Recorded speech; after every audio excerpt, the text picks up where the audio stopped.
Kia ora, good evening. In what's been described as a tragedy for the already small population of orca whales living in New Zealand waters, 9 have stranded and died on a South Westlands Blue Cliffs beach. A warning some viewers may find the following images disturbing. Department of Conservation staff responded to the stranding in the early hours of this morning, but all 9 orca or killer whales were dead when they arrived. The group of whales had been seen in the area yesterday.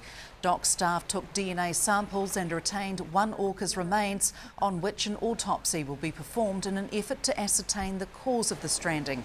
The bodies of the remaining whales were blessed by a Ngāi Tahu representative this afternoon. The 17th biennial Southern Field Days got underway at Waimumu near Gore today, with thousands attending day one of the 3-day event. Crowd pleasers like tractor pulls, fencing competitions and rock crushing are mixed with new technologies, cooking demos and luxury items on site. It takes a bevy of people to pull together the South Island's largest rural gathering, and they're hopeful the venue can be used for other events in the future. The 21 of us, we're all volunteers apart from the secretary who's in a paid position. Lead in time with the new Agri Centre being built this year. It started basically the day we cleared up from 2 years ago. Probably follow on with everyone on board is 2 weeks beforehand, so it's a huge pull on our volunteers. And we're looking at a bigger space this year? Yeah, definitely. We've opened up 1.5 more paddocks, which is fabulous for us that we're becoming such a draw card for businesses.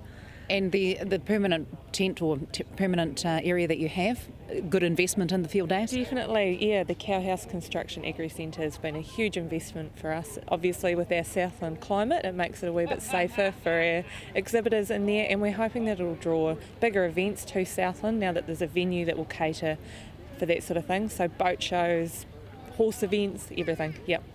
As far as exhibitors go, have you had some major exhibitors come on board this year that perhaps haven't been there before? We usually cover off all the big ones really well, but each year they're wanting more and more space to show more and more equipment. I've just seen a really awesome site down the bottom of a completely robotic milking shed. They've got cows on site, everything. So yeah, it's great. It's great the exhibitors take the time to put a lot of effort and money into everything. Yeah. And how many are you expecting through the gates this year? Well, as our own personal goal, we're wanting to hit 40,000 through the gates. We were 36 last year, so it would be great to hit that. And going by today, the car parks were full by 10 o'clock, so fingers crossed. The milking shed with a difference proved a hit with the crowds today, who gathered to see New Zealand's first live robotic milking system on display. Robotic technology has been around for around 20 years, and the convenience of automated milking is paying off for both the cows and the dairy farmer. 10 cows here, so very micro dairy environment, but the cows have been here since last Friday, and we're milking 2 cows an hour. Yeah. Logistically, how do you pull this kind of thing off? It's not as easy as it looks. We have to, obviously animal welfare is our first and foremost concern, so we were prepared if it wasn't feeling right a couple of days ago to not unveil it yesterday.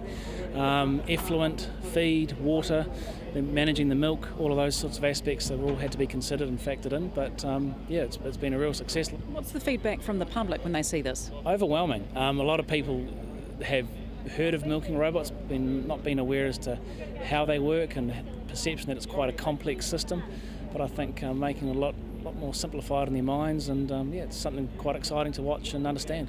Do the cows actually milk themselves? They, on a normal circumstances, in a normal farm, they walk into the dairy when they're ready to be milked. The robot does all the work. They just stand there, enjoy a little bit of input with molasses or meal or pellets, and yeah, it's a very, very automated process, and they love it. So a lot of dairy farmers that are going into dairying from scratch will be looking at doing this type of technology, implementing this, but also retrofitting's an option too. Yeah, absolutely, and that's one of the reasons for this. We wanted to sort of demystify robotic milking. A lot of people feel it's only suited to a European barn-style environment. It certainly works very well in that system, but the majority of our projects here are on pasture. We have some barns in Canterbury which are going very, very well, but equally we've retrofitted robots into 3 herringbones now. Using a lot of the existing infrastructure, and often we don't need a building consent because of the roof height. It works using the existing effluent connections, so that process is really simple, and we can turn those projects around within a few weeks. And there was groundbreaking technology for sheep farmers also, with a range of innovative products being showcased. New standards in portable fencing, handheld tag readers and wireless monitoring are all designed to simplify life on the farm. No, this is my third time down here in Southland, so I'm originally from Canterbury. Come down here to help out the Southland boys and the rest of the South Island team, basically. So third year running now, yeah. Worth your while? Absolutely. Yeah, I mean, the numbers, as you can see around here today, are huge. And hopefully the next 2 days will follow suit, so absolutely. Are you a regular at Mystery Creek as well? Or? Yeah, every year we go up there. I guess that's where the Waikato is Gallagher born and bred up there, so that's our big sites up there. So talk to us about some of the products that you've got here today that perhaps you haven't had before. Yeah, I guess today here in the Weighing and EID site, we've got our new HR5 and HR4 stick readers. I guess they take the new technology to another level when it comes to reading EID tags. So again, the technology is certainly nothing to be found at the moment out there, fortunately for us, and it's just taken it to a whole new level. So that's the stick readers. The scales and EID side of things, again, we're just improving things as we go forth with weighing. So absolutely, we've got some great new products out here in the weighing site. Over in the electric site there, we've got some new standards that we've developed, tangle free, so that's a big thing for farmers that are trying to pick up all those standards on the ground. No more hassle with tangling up over there. Wireless water monitoring systems, so again, you can monitor your tanks from down the back of the farm and see what's happening at your desktop. So we've got some pretty hot new products out there. Yeah, some very trick devices. And is that what farmers are looking for these days?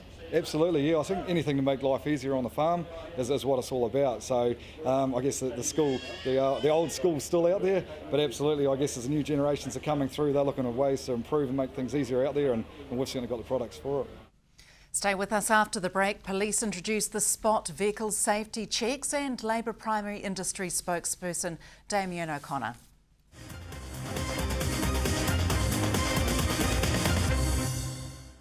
Welcome back. Police will now conduct roadside vehicle safety checks in conjunction with licence and breath testing.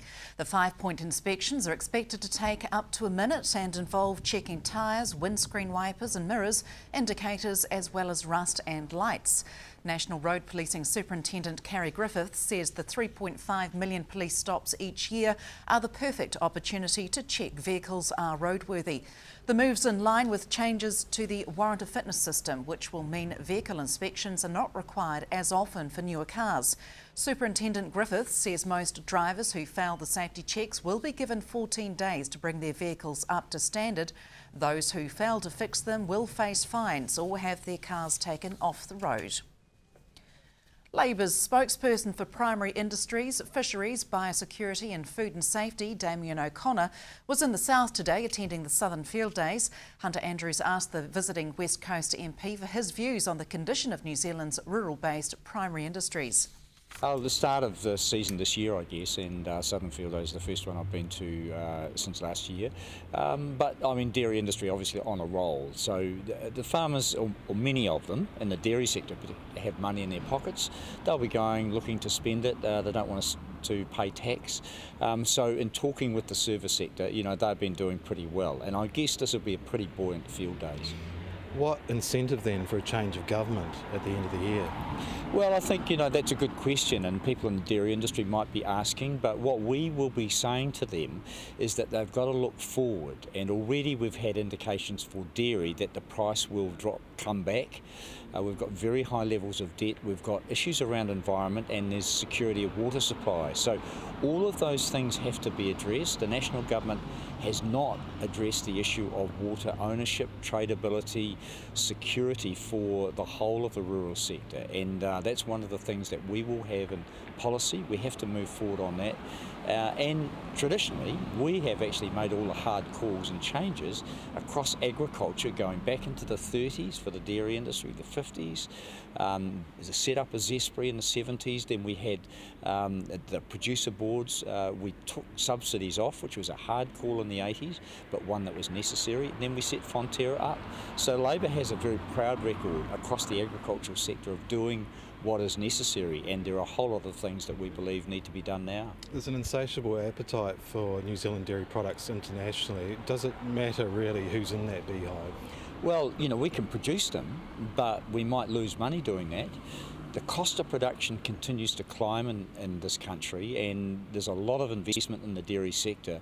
If there's a readjustment with the price for milk or the price to farmers, many are going to be sweating. So What we have to do is make sure that we are profitable and sustainable over time, and that's taking into account all the cost of environmental impacts, the cost of marketing, the cost of food safety and compliance and biosecurity. We need to up our game in all those areas to give us a secure industry, and at the moment it's a bit fragile. Yes, let's look at last year, that Fonterra incident. How close did we come there to losing markets?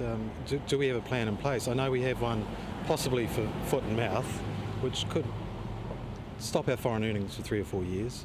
Do we have one for Fonterra? Well, no. I mean, our eggs are in one big basket with Fonterra, actually as an economy.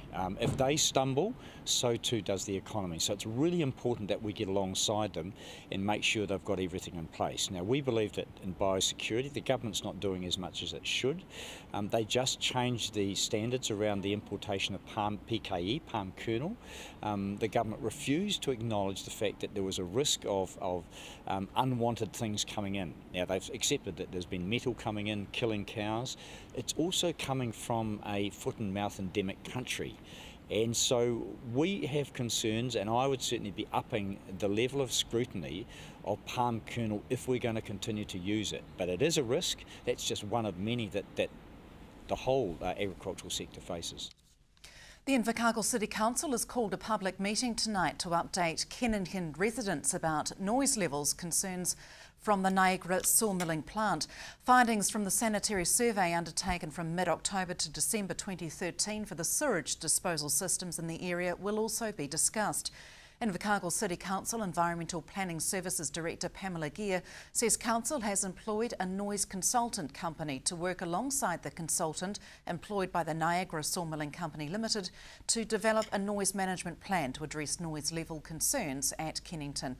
The meeting gets underway at 7 p.m. at the Kennington Public Hall. Next Monday is the official beginning of a new academic year for the Southern Institute of Technology. Institute Chief Executive Penny Simmons says it's difficult at this stage to predict final student numbers, but enrolments in most courses are on target. Ms Simmons discussed enrolments with Hunter Andrews earlier today.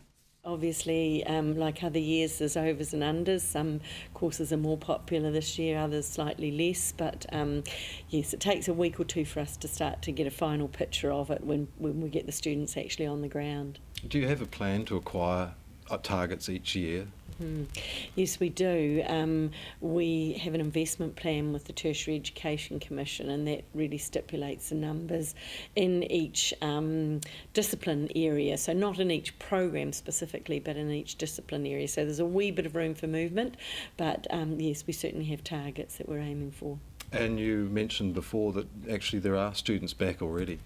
Yes, the nursing students are back, some of the trade students, international students are here, so it's good to get the students on the ground again.